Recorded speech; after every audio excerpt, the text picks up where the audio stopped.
Napoleon Hill थी think and grow rich. ये किताब सिर्फ पैसे कमाने के बारे में नहीं है, ये आपकी सोच को बदलने के बारे में है।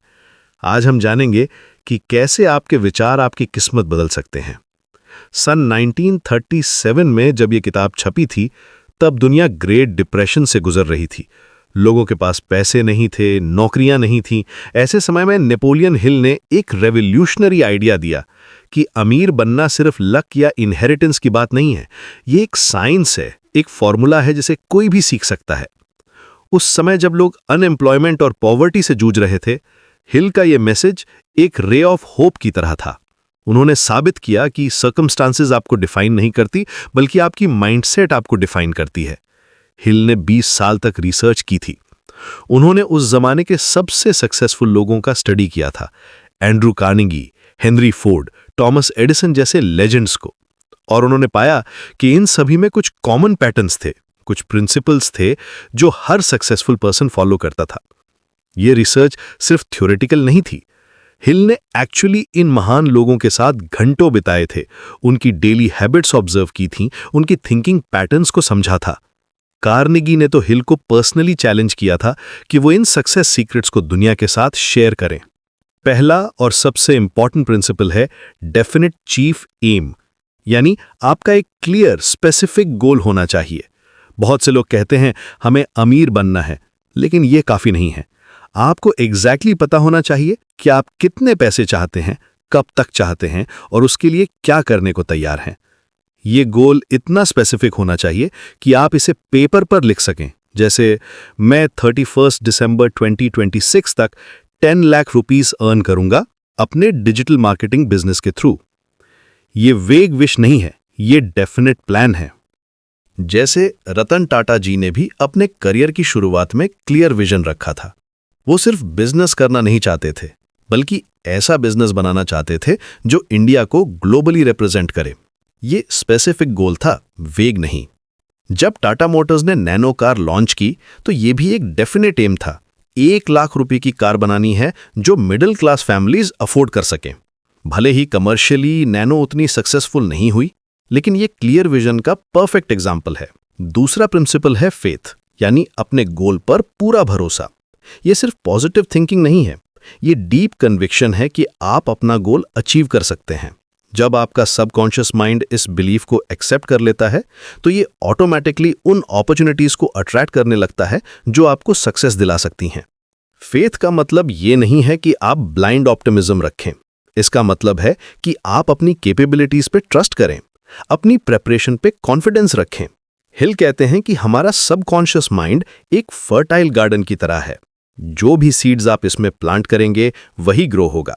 अगर आप नेगेटिव थॉट्स प्लांट करेंगे, मैं कभी सक्सेसफुल नहीं हो सकता, अमीर लोग लकी होते हैं, तो यही रियलिटी बनेगी। लेकिन अगर आप पॉजिटिव डेफिनेट थॉट्स प्लांट करेंगे, तो सक्सेस इनएविटेबल हो जाती है। ये प्रोसेस ऑटोमेटिक नहीं है। आपको कॉन्शियसली अपने थॉट्स को मॉनिटर करना पड़ता है, नेगेटिव पैटर्न्स को आइडेंटिफाई करना पड़ता है और डेलिबरेटली पॉजिटिव थॉट्स को रीइंफोर्स करना पड़ता है। तीसरा पावरफुल प्रिंसिपल है ऑटो सजेशन। ये टेक्निक है अपने सबकॉन्शियस माइंड को प्रोग्राम करने की। हर दिन अपने गोल्स को लाउड और क्लियर रिपीट करना, उन्हें विजुलाइज करना, उन इमोशंस को फील करना जो आपको सक्सेस मिलने पर होंगे। ये सिर्फ विशफुल थिंकिंग नहीं है, ये साइंटिफिक मेथड है अपने माइंड को ट्रेन करने का। जब आप डेली अपने गोल्स को रिपीट करते हैं, तो आपका ब्रेन उन पाथवेज को स्ट्रेंथन करता है जो सक्सेस ओरिएंटेड बिहेवियर को प्रमोट करते हैं। ऑटो सजेशन की पावर को समझने के लिए एक सिंपल एक्सपेरिमेंट करिए। अगले 30 दिन तक हर मॉर्निंग और इवनिंग अपने गोल को लाउड वॉइस में रिपीट करिए, जैसे मैं कॉन्फिडेंट, कैपेबल और सक्सेसफुल हूं। मैं अपने गोल्स अचीव करने के लिए हर दिन कंसिस्टेंट एक्शन ले रहा हूं। इनिशियली ये ऑकवर्ड लग सकता है, लेकिन ग्रेजुअली आपका माइंड इन स्टेटमेंट्स को एक्सेप्ट करने लगेगा। चौथा प्रिंसिपल है स्पेशलाइज्ड नॉलेज। जनरल नॉलेज से कोई अमीर नहीं बनता। आपको किसी स्पेसिफिक फील्ड में एक्सपर्ट बनना होगा। लेकिन इंटरेस्टिंग बात यह है कि आपको पर्सनली सब कुछ जानने की जरूरत नहीं है। आप दूसरे एक्सपर्ट्स की नॉलेज को ऑर्गेनाइज कर सकते हैं, उनकी एक्सपर्टीज को लेवरेज कर सकते हैं। आज के डिजिटल एज में ये कॉन्सेप्ट और भी रेलिवेंट हो गई है। आप ऑनलाइन कोर्सेज ले सकते हैं, मेंटर्स फाइंड कर सकते हैं, कम्युनिटीज ज्वाइन कर सकते हैं। हेनरी फोर्ड का फेमस एग्जाम्पल है। जब वर्ल्ड वॉर 1 के दौरान एक न्यूज़पेपर ने उन्हें इग्नोरेंट कहा, तो फोर्ड ने कोर्ट में कहा था, मुझे हर चीज़ जानने की ज़रूरत नहीं है। मेरे ऑफिस में बटन्स हैं और मैं किसी भी एक्सपर्ट को कॉल कर सकता हूं जो मुझे जो भी नॉलेज चाहिए वो दे सकता है। यही है स्पेशलाइज्ड नॉलेज का रियल मीनिंग। फोर्ड को पर्सनली इंजीनियरिंग की हर डिटेल जानने की ज़रूरत नहीं थी, लेकिन वो जानते थे कि राइट इंजीनियर्स कहाँ से हायर करना है, उन्हें कैसे ऑर्गेनाइज करना है और उनकी एक्सपर्टीज को कैसे लेवरेज करना है। आज के टाइम में भी यही प्रिंसिपल अप्लाई होता है। सक्सेसफुल एंटरप्रेन्योर्स को हर फील्ड में एक्सपर्ट होने की ज़रूरत नहीं है। उन्हें पता होना चाहिए कि राइट टैलेंट कैसे आइडेंटिफाई करना है, उन्हें कैसे ऑर्गेनाइज करना है और उनकी एक्सपर्टीज को कैसे लेवरेज करना है। पांचवा प्रिंसिपल है इमेजिनेशन। ये दो टाइप्स की होती है, सिंथेटिक इमेजिनेशन और creative imagination. Synthetic imagination existing ideas को नए वेज में कंबाइन करती है। क्रिएटिव इमेजिनेशन बिल्कुल नए आइडियाज क्रिएट करती है। हर ग्रेट फॉर्च्यून की शुरुआत किसी आइडिया से ही होती है। इमेजिनेशन का मतलब ये नहीं है कि आप अनरियलिस्टिक ड्रीम्स देखें। इसका मतलब है कि आप पॉसिबिलिटीज को विजुअलाइज करें, सॉल्यूशंस को इमेजिन करें। जब स्टीव जॉब्स ने आईफोन का कॉन्सेप्ट इमेजिन किया था तो उन्होंने एग्जिस्टिंग टेक्नोलॉजीज को नए वे में कॉम्बाइन किया था। फोन, म्यूजिक प्लेयर और इंटरनेट ब्राउजर ये सब अलग अलग एग्जिस्ट करते थे। जॉब्स की जीनियस ये थी कि उन्होंने इन सब को एक डिवाइस में कॉम्बाइन करने की इमेजिनेशन की। ये सिंथेटिक इमेजिनेशन का परफेक्ट एग्जाम्पल है। छठा प्रिंसिपल है ऑर्गेनाइज्ड प्लानिंग। डिजायर और फेथ के साथ साथ आपको कॉन्क्रीट प्लान भी चाहिए, और ये प्लान फ्लेक्सिबल होना चाहिए। अगर एक प्लान फेल हो जाए तो इमीडिएटली दूसरा प्लान रेडी होना चाहिए। टेम्परेरी डिफीट को परमानेंट फेलियर नहीं समझना चाहिए। प्लानिंग का मतलब ये नहीं है कि आप हर डिटेल को प्रिडिक्ट कर लें। इसका मतलब है कि आप अपने गोल को अचीवेबल स्टेप्स में ब्रेक डाउन करें। इफेक्टिव प्लानिंग के लिए आपको स्मार्ट गोल्स बनाने चाहिए, स्पेसिफिक, मेजरेबल, अचीवेबल, रेलेवेंट और टाइम बाउंड। जैसे अगले 6 महीने में मैं डिजिटल मार्केटिंग में एक्सपर्टीज डेवलप करूंगा। हर वीक मैं 2 ऑनलाइन कोर्सेज कंप्लीट करूंगा, 3 प्रैक्टिकल प्रोजेक्ट्स करूंगा और 1 इंडस्ट्री एक्सपर्ट से कनेक्ट करूंगा। सातवां प्रिंसिपल है डिसीजन। सक्सेसफुल लोग क्विकली डिसीजंस लेते हैं और स्लोली उन्हें चेंज करते हैं। अनसक्सेसफुल लोग स्लोली डिसीजंस लेते हैं और क्विकली उन्हें चेंज कर देते हैं। प्रोक्रास्टिनेशन सक्सेस का सबसे बड़ा एनिमी है। डिसीजन मेकिंग की स्पीड आपकी कॉन्फिडेंस को रिफ्लेक्ट करती है। जब आप क्विकली डिसीजंस लेते हैं तो आप अपॉर्चुनिटीज को ग्रैब कर लेते हैं। जब आप प्रोक्रास्टिनेट करते हैं तो अपॉर्चुनिटीज आपके हाथ से निकल जाती हैं। लेकिन क्विक डिसीजन का मतलब ये नहीं है कि आप रेकलेस बने। इसका मतलब है कि आप अवेलेबल इंफॉर्मेशन के बेसिस पर कॉन्फिडेंट डिसीजंस लें और फिर उन डिसीजंस पर कंसिस्टेंटली एक्ट करें। अगर डिसीजन गलत निकले तो क्विकली कोर्स करेक्ट करें, लेकिन ईजिली गिव अप ना करें। आठवां प्रिंसिपल है परसिस्टेंस। यह शायद सबसे इंपॉर्टेंट क्वालिटी है। बहुत से लोग अपने गोल के बहुत करीब होकर भी हार मान लेते हैं। एडिसन ने लाइट बल्ब बनाने के लिए हजारों एक्सपेरिमेंट्स किए थे। जब किसी ने पूछा कि इतनी फेलियर्स के बाद भी कैसे मोटिवेटेड रहते हैं, तो उन्होंने कहा, मैंने फेल नहीं किया है, मैंने हजारों वेज फाइंड किए हैं जो वर्क नहीं करते। ये माइंडसेट है परसिस्टेंस का। परसिस्टेंस का मतलब ये नहीं है कि आप ब्लाइंडली सेम अप्रोच को रिपीट करते रहें। इसका मतलब है कि आप अपने गोल के कमिटेड रहें, लेकिन अपने मेथड्स को फ्लेक्सिबल रखें। जब एक अप्रोच वर्क नहीं करती तो आप दूसरी अप्रोच ट्राई करते हैं। जब वो भी वर्क नहीं करती तो आप तीसरी अप्रोच ट्राई करते हैं, लेकिन आप गोल को अबैंडन नहीं करते। अंकल डार्बी की फेमस स्टोरी है जो हिल ने अपनी किताब में शेयर की है। डार्बी गोल्ड माइनिंग के लिए कोलोराडो गए थे। इनिशियली उन्हें थोड़ा गोल्ड मिला, लेकिन फिर वेन खत्म हो गई। उन्होंने हार मान ली और अपनी मशीनरी बेच दी। नए ओनर ने इंजीनियरिंग एक्सपर्ट को कंसल्ट किया और पता चला कि गोल्ड वेन सिर्फ 3 फीट आगे थी। डार्बी ने हार मान ली थी जब वो अपने गोल के सिर्फ 3 फीट दूर थे। नौवां प्रिंसिपल है पावर ऑफ द मास्टरमाइंड। ये कॉन्सेप्ट है कि जब 2 या ज्यादा माइंड्स एक कॉमन पर्पस के लिए हार्मनी में वर्क करते हैं तो एक थर्ड माइंड क्रिएट होता है जो इंडिविजुअल माइंड से ज्यादा पावरफुल होता है। सक्सेसफुल लोग हमेशा अपने अराउंड ऐसे लोगों को रखते हैं जो उनके गोल्स को सपोर्ट करते हैं। ये सिर्फ नेटवर्किंग नहीं है, ये जेन्युइन कोलैबोरेशन है जहां सभी मेंबर्स म्यूचुअल बेनिफिट के लिए वर्क करते हैं। मास्टरमाइंड ग्रुप बनाने के लिए आपको ऐसे लोगों को आइडेंटिफाई करना होगा जो आपके गोल्स को सपोर्ट करते हैं, जिनके पास कॉम्प्लीमेंट्री स्किल्स हैं और जो म्यूचुअल ग्रोथ में बिलीव करते हैं। ये ग्रुप रेगुलरली मीट करना चाहिए, आइडियाज शेयर करना चाहिए और एक दूसरे को अकाउंटेबल होल्ड करना चाहिए। 10वां प्रिंसिपल है मिस्ट्री ऑफ सेक्स ट्रांसम्यूटेशन। ये कंट्रोवर्शियल टॉपिक लग सकता है, लेकिन हिल का मतलब ये है कि क्रिएटिव एनर्जी को प्रोडक्टिव चैनल्स में रीडायरेक्ट करना। सेक्सुअल एनर्जी सबसे पावरफुल ह्यूमन ड्राइव है और जब इसे क्रिएटिव परस्यूट्स में चैनलाइज किया जाता है तो एक्स्ट्राऑर्डिनरी रिजल्ट्स मिलते हैं। ये कॉन्सेप्ट मॉडर्न साइकोलॉजी में भी रिकॉग्नाइज्ड है। जब आप अपनी बेसिक ड्राइव्स को हायर पर्पसेस के लिए चैनलाइज करते हैं तो आपकी प्रोडक्टिविटी और क्रिएटिविटी ड्रामेटिकली इंक्रीज हो जाती है। 11वां प्रिंसिपल है सबकॉन्शियस माइंड। ये कनेक्टिंग लिंक है कॉन्शियस माइंड और इनफिनाइट इंटेलिजेंस के बीच। सबकॉन्शियस माइंड हमेशा एक्टिव रहता है और ये उन थॉट्स पर एक्ट करता है जो इमोशंस के साथ मिक्स्ड होते हैं। इसीलिए पॉजिटिव इमोशंस के साथ अपने गोल्स को फीड करना जरूरी है। सबकॉन्शियस माइंड रैशनल थिंकिंग नहीं करता, ये सिर्फ उन पैटर्न्स को फॉलो करता है जो आप रिपीटेडली फीड करते हैं। इसीलिए बेड टाइम और मॉर्निंग के टाइम अपने गोल्स को विजुलाइज करना बहुत इफेक्टिव होता है। उस टाइम आपका कॉन्शियस माइंड लेस एक्टिव होता है और सबकॉन्शियस माइंड ज़्यादा रिसेप्टिव होता है। जब आप स्लीप में जाते हैं या वेकअप करते हैं तो पॉजिटिव एफर्मेशंस और गोल विजुलाइजेशन करना चाहिए। 12वां प्रिंसिपल है ब्रेन। हिल के अकॉर्डिंग ह्यूमन ब्रेन एक ब्रॉडकास्टिंग और रिसीविंग स्टेशन है।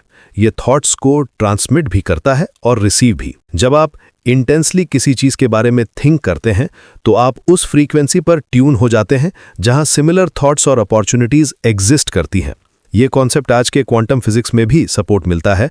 जब आप स्पेसिफिक वेवलेंथ पर थिंक करते हैं तो आप सिमिलर वेवलेंथ के लोगों और अपॉर्चुनिटीज़ को अट्रैक्ट करते हैं। 13वां और लास्ट प्रिंसिपल है सिक्स्थ सेंस। ये क्रिएटिव इमेजिनेशन का हाईएस्ट फॉर्म है। ये वो इंट्यूशन है जो सक्सेसफुल लोगों को राइट टाइम पर राइट डिसीजंस लेने में हेल्प करती है। ये डेवलप होती है जब आप बाकी सभी प्रिंसिपल्स को कंसिस्टेंटली प्रैक्टिस करते हैं। सिक्स्थ सेंस का मतलब ये नहीं है कि आप सुपर नेचुरल पावर्स डेवलप कर लेंगे। इसका मतलब है कि आपकी इंट्यूशन इतनी शार्प हो जाएगी कि आप पैटर्न्स को क्विकली रिकॉग्नाइज कर सकेंगे, अपॉर्चुनिटीज़ को अर्ली स्पॉट कर सकेंगे। लेकिन हिल ने सिर्फ सक्सेस के प्रिंसिपल्स नहीं बताए, उन्होंने उन फियर्स के बारे में भी डिटेल में बताया जो लोगों को सक्सेसफुल होने से रोकते हैं। 6 बेसिक फियर्स हैं: पॉवर्टी का फियर, क्रिटिसिज्म का फियर, इल हेल्थ का फियर, लॉस ऑफ लव का फियर, ओल्ड एज का फियर और डेथ का फियर। ये फियर्स अक्सर सबकॉन्शियस लेवल पर ऑपरेट करते हैं। आप कॉन्शियसली तो ब्रेव लग सकते हैं, लेकिन सबकॉन्शियसली ये फियर्स आपके डिसीजंस को इन्फ्लुएंस करते रहते हैं। इन फियर्स में से पॉवर्टी का फियर सबसे डिस्ट्रक्टिव है। ये फियर लोगों को रिस्क लेने से रोकता है, नए अपॉर्चुनिटीज ट्राई करने से रोकता है। लेकिन इंटरेस्टिंग बात यह है कि पॉवर्टी का फियर अक्सर पॉवर्टी से भी ज़्यादा हार्मफुल होता है। जो लोग पॉवर्टी से डरते हैं वो सेफ ऑप्शंस चूज करते हैं, मीडियोकर जॉब्स में सेटल हो जाते हैं और कभी अपनी ट्रू पोटेंशियल को एक्सप्लोर नहीं करते। क्रिटिसिज्म का फियर भी बहुत कॉमन है। बहुत से लोग इसलिए नए आइडियाज ट्राई नहीं करते क्योंकि उन्हें डर लगता है कि लोग क्या कहेंगे। ये फियर क्रिएटिविटी को किल करता है, इनोवेशन को सप्रेस करता है। सक्सेसफुल लोग क्रिटिसिज्म को फीडबैक की तरह ट्रीट करते हैं। वो कंस्ट्रक्टिव क्रिटिसिज्म को एक्सेप्ट करते हैं और डिस्ट्रक्टिव क्रिटिसिज्म को इग्नोर करते हैं। हिल ने यह भी बताया कि नेगेटिव इमोशंस पॉजिटिव इमोशंस से ज्यादा पावरफुल होते हैं, इसीलिए कॉन्शियसली पॉजिटिव इमोशंस को कल्टीवेट करना पड़ता है। 7 पॉजिटिव इमोशंस हैं: desire, faith, love, sex, enthusiasm, romance और होप। 7 नेगेटिव इमोशंस हैं: fear, jealousy, hatred, revenge, greed, superstition और एंगर। ये बैटल हर दिन आपके माइंड में चलती रहती है। आपको कॉन्शियसली पॉजिटिव इमोशंस को स्ट्रेंथन करना पड़ता है। डेली प्रैक्टिस के थ्रू आप पॉजिटिव इमोशंस को डेवलप कर सकते हैं। ग्रैटिट्यूड जर्नल मेंटेन करिए, अचीवमेंट्स को सेलिब्रेट करिए, पॉजिटिव लोगों के साथ टाइम स्पेंड करिए, इंस्पायरिंग कंटेंट कंज्यूम करिए। ये सब आपके इमोशनल स्टेट को ग्रेजुअली शिफ्ट कर देता है। किताब में एक बहुत इंपॉर्टेंट कॉन्सेप्ट है बर्निंग डिजायर। ये ऑर्डिनरी विश नहीं है, ये ऐसी इंटेंस डिजायर है जो आपको ऑब्सेस बना देती है। जब आपकी डिजायर इतनी स्ट्रांग हो जाती है कि फेलियर एक ऑप्शन ही नहीं रह जाता, तब सक्सेस इनएविटेबल हो जाती है। बर्निंग डिजायर का मतलब यह है कि आप अपने गोल के बारे में दिन रात सोचते रहते हैं, हर डिसीजन इस गोल के कॉन्टेक्स्ट में लेते हैं, हर एक्शन इस गोल को अचीव करने के लिए करते हैं। लेकिन बर्निंग डिजायर डेवलप करना ईजी नहीं है। इसके लिए आपको अपने वाई को क्लियरली डिफाइन करना होगा। आप ये गोल क्यों अचीव करना चाहते हैं, यह आपकी लाइफ को कैसे चेंज करेगा, आपके फैमिली को कैसे बेनिफिट होगा। जब आपका वाई स्ट्रांग होता है तो हाउ ऑटोमेटिकली क्लियर हो जाता है। हिल का कहना है कि हर एडवर्सिटी के साथ इक्विवेलेंट बेनिफिट का सीड होता है। जो लोग इस सीड को फाइंड कर लेते हैं वो एडवर्सिटी को एडवांटेज में कन्वर्ट कर देते हैं। यही डिफरेंस है सक्सेसफुल और अनसक्सेसफुल लोगों में। अनसक्सेसफुल लोग प्रॉब्लम्स में प्रॉब्लम्स देखते हैं, सक्सेसफुल लोग प्रॉब्लम्स में अपॉर्चुनिटीज देखते हैं। कोविड-19 पैंडेमिक का एग्जाम्पल लीजिए। बहुत से बिजनेसेस क्लोज हो गए, लोगों की जॉब्स चली गईं, लेकिन कुछ लोगों ने इस एडवर्सिटी में अपॉर्चुनिटी देखी। Online education, food delivery, e commerce, digital services, ये सब सेक्टर्स में ट्रिमेंडस ग्रोथ हुई। जिन लोगों ने इन अपॉर्चुनिटीज को ग्रैब किया वो पैंडेमिक के दौरान भी सक्सेसफुल हुए। एक और इंपॉर्टेंट पॉइंट है डेफिनेटनेस ऑफ पर्पस। आपका पर्पस क्लियर होना चाहिए, रिटन होना चाहिए और डेली रिव्यू होना चाहिए। वेग गोल्स वेग रिजल्ट्स देते हैं, स्पेसिफिक गोल्स स्पेसिफिक रिजल्ट्स देते हैं। जब आप अपने पर्पस को डेली रिव्यू करते हैं तो ये आपके सबकॉन्शियस माइंड में डीपली एम्बेडेड हो जाता है। फिर आपके सारे एक्शंस ऑटोमेटिकली इस पर्पस के अलाइन हो जाते हैं। पर्पस स्टेटमेंट बनाने के लिए ये फॉर्मेट यूज कर सकते हैं। मैं इस डेट तक इतनी स्पेसिफिक अमाउंट या अचीवमेंट हासिल करूंगा इस स्पेसिफिक मेथड या स्ट्रैटेजी के थ्रू, ताकि मैं इस स्पेसिफिक बेनिफिट या इम्पैक्ट क्रिएट कर सकूं। जैसे कि मैं 31 दिसंबर 2027 तक 50 लाख रुपीस का नेट वर्थ अचीव करूंगा रियल एस्टेट इन्वेस्टमेंट और ऑनलाइन बिजनेस के थ्रू, ताकि मैं अपनी फैमिली को फाइनेंशियल सिक्योरिटी दे सकूं और सोशल कॉजेज में कंट्रीब्यूट कर सकूं। हिल ने यह भी एम्फसाइज किया कि मनी सिर्फ मीडियम ऑफ एक्सचेंज है, रियल वेल्थ है नॉलेज, ऑर्गेनाइज्ड एफर्ट और कोऑपरेशन। मनी तो बस बाय प्रोडक्ट है वैल्यू क्रिएशन का। जब आप जेन्युइनली वैल्यू क्रिएट करते हैं, जब आप लोगों की प्रॉब्लम सॉल्व करते हैं, तो मनी ऑटोमेटिकली फॉलो करती है। इसीलिए सक्सेसफुल एंटरप्रेन्योर्स हमेशा वैल्यू फर्स्ट अप्रोच अपनाते हैं। वैल्यू क्रिएशन के लिए आपको मार्केट की नीड्स को समझना होगा, कस्टमर के पेन पॉइंट्स आइडेंटिफाई करने होंगे और इनोवेटिव सॉल्यूशंस प्रोवाइड करने होंगे। ये प्रोसेस टाइम लेता है, पेशेंस मांगता है, लेकिन लॉन्ग टर्म में यही अप्रोच सस्टेनेबल वेल्थ क्रिएट करती है। थिंक एंड ग्रो रिच का कोर मैसेज ये है कि थॉट्स आर थिंग्स। आपके थॉट्स आपकी रियलिटी क्रिएट करते हैं। जब आप अपने थॉट्स को कंट्रोल करना सीख जाते हैं तो आप अपनी डेस्टिनी को कंट्रोल कर सकते हैं, लेकिन ये कंट्रोल ओवरनाइट डेवलप नहीं होता। इसके लिए कंसिस्टेंट प्रैक्टिस चाहिए, डिसिप्लिन्ड एफर्ट चाहिए। Daily meditation, journaling, affirmations, visualization, ये सब टेक्निक्स हैं अपने थॉट्स को कंट्रोल करने की। जब आप रेगुलरली ये प्रैक्टिसेस करते हैं तो ग्रेजुअली आपका माइंड डिसिप्लिन हो जाता है। फिर आप नेगेटिव थॉट्स को क्विकली आइडेंटिफाई कर सकते हैं और उन्हें पॉजिटिव थॉट्स से रिप्लेस कर सकते हैं। ये किताब सिर्फ थियरी नहीं है, इसके प्रिंसिपल्स को मिलियंस ऑफ लोगों ने सक्सेसफुली अप्लाई किया है। वॉरेन बफेट से लेकर ओपरा विनफ्री तक काउंटलेस सक्सेसफुल लोगों ने इस किताब को अपनी सक्सेस का क्रेडिट दिया है। भारत में भी बहुत से एंटरप्रेन्योर्स और बिजनेस लीडर्स ने इन प्रिंसिपल्स को फॉलो किया है। धीरूभाई अंबानी का एग्जाम्पल लेते हैं। उन्होंने एक स्मॉल टेक्सटाइल ट्रेडर से शुरुआत की थी, लेकिन उनका विजन था इंडिया की लार्जेस्ट प्राइवेट कंपनी बनाने का। उन्होंने हर प्रिंसिपल को प्रैक्टिकली अप्लाई किया। Definite chief aim, burning desire, persistence, mastermind principle. आज रिलायंस इंडिया की सबसे वैल्यूएबल कंपनीज में से एक है। आज के डिजिटल एज में भी ये प्रिंसिपल्स उतने ही रेलेवेंट हैं। टेक्नोलॉजी चेंज हो गई है, लेकिन ह्यूमन साइकोलॉजी सेम रही है। सक्सेस के फंडामेंटल लॉज सेम हैं, बल्कि डिजिटल एज में ये प्रिंसिपल्स और भी पावरफुल हो गई हैं, क्योंकि अब इंफॉर्मेशन एक्सेस करना ईजियर है, ग्लोबल मार्केट्स तक रीच करना पॉसिबल है और स्केलिंग अपॉर्चुनिटीज अनलिमिटेड हैं। Social media, e-commerce platforms, online education, digital marketing, ये सब टूल्स हैं जिनका यूज करके आप थिंक एंड ग्रो रिच के प्रिंसिपल्स को इंप्लीमेंट कर सकते हैं। लेकिन टूल्स सिर्फ मीन्स हैं, रियल पावर है आपकी माइंडसेट में, आपकी थिंकिंग में। अगर आप इन प्रिंसिपल्स को सीरियसली इंप्लीमेंट करना चाहते हैं तो सबसे पहले अपना डेफिनेट चीफ एम राइट करिए, स्पेसिफिक अमाउंट, स्पेसिफिक डेट और स्पेसिफिक प्लान के साथ। फिर डेली इसे रीड करिए, विजुअलाइज करिए और उन एक्शंस को टेक करिए जो आपको गोल के क्लोजर ले जाएं। ये प्रोसेस सिंपल लगती है, लेकिन एग्जीक्यूशन में डिसिप्लिन चाहिए। डेली रूटीन में ये हैबिट्स इंक्लूड करिए। मॉर्निंग में अपने गोल्स को रिव्यू करना, इवनिंग में प्रोग्रेस को इवैल्यूएट करना, वीकली में प्लान को एडजस्ट करना, मंथली में रिजल्ट्स को मेजर करना। ये सिस्टमैटिक अप्रोच आपको कंसिस्टेंट प्रोग्रेस एंश्योर करेगा। रिमेंबर, सक्सेस कोई एक्सीडेंट नहीं है, ये रिजल्ट है स्पेसिफिक प्रिंसिपल्स को कंसिस्टेंटली अप्लाई करने का। थिंक एंड ग्रो रिच आपको वो रोड मैप देती है जिसे फॉलो करके आप भी अपने ड्रीम्स को रियलिटी बना सकते हैं। लेकिन रोड मैप होना काफ़ी नहीं है, आपको एक्चुअली उस रोड पर वॉक करना होगा, उन प्रिंसिपल्स को डेली प्रैक्टिस करना होगा। ये जर्नी ईजी नहीं है, आपको चैलेंजेस फेस करनी पड़ेंगी, सेटबैक्स आएंगे, डाउट्स होंगे। लेकिन जब आप इन प्रिंसिपल्स को कंसिस्टेंटली अप्लाई करते रहेंगे तो ग्रेजुअली आपकी लाइफ ट्रांसफॉर्म हो जाएगी, आपकी थिंकिंग चेंज हो जाएगी, आपकी हैबिट्स इंप्रूव हो जाएंगी, आपके रिजल्ट्स बेटर हो जाएंगे। सबसे इंपॉर्टेंट बात यह है कि आप शुरुआत करें। परफेक्ट प्लान का वेट ना करें, आइडियल कंडीशंस का इंतजार ना करें। जो भी रिसोर्सेज अवेलेबल हैं उनके साथ शुरुआत करें। जैसे जैसे आप प्रोग्रेस करेंगे वैसे वैसे नए रिसोर्सेज, नई अपॉर्चुनिटीज, नए कनेक्शंस मिलते जाएंगे। थिंक एंड ग्रो रिच सिर्फ एक किताब नहीं है, ये एक फिलॉसफी है, एक वे ऑफ लाइफ है, जब आप इसे ट्रूली अडॉप्ट करते हैं तो ये सिर्फ आपकी फाइनेंशियल सिचुएशन को नहीं बदलती, बल्कि आपकी पूरी पर्सनैलिटी को ट्रांसफॉर्म कर देती है। आप कॉन्फिडेंट बनते हैं, ऑप्टिमिस्टिक बनते हैं, रेजिलिएंट बनते हैं, और यही क्वालिटीज आपको लाइफ के हर एरिया में सक्सेसफुल बनाती हैं।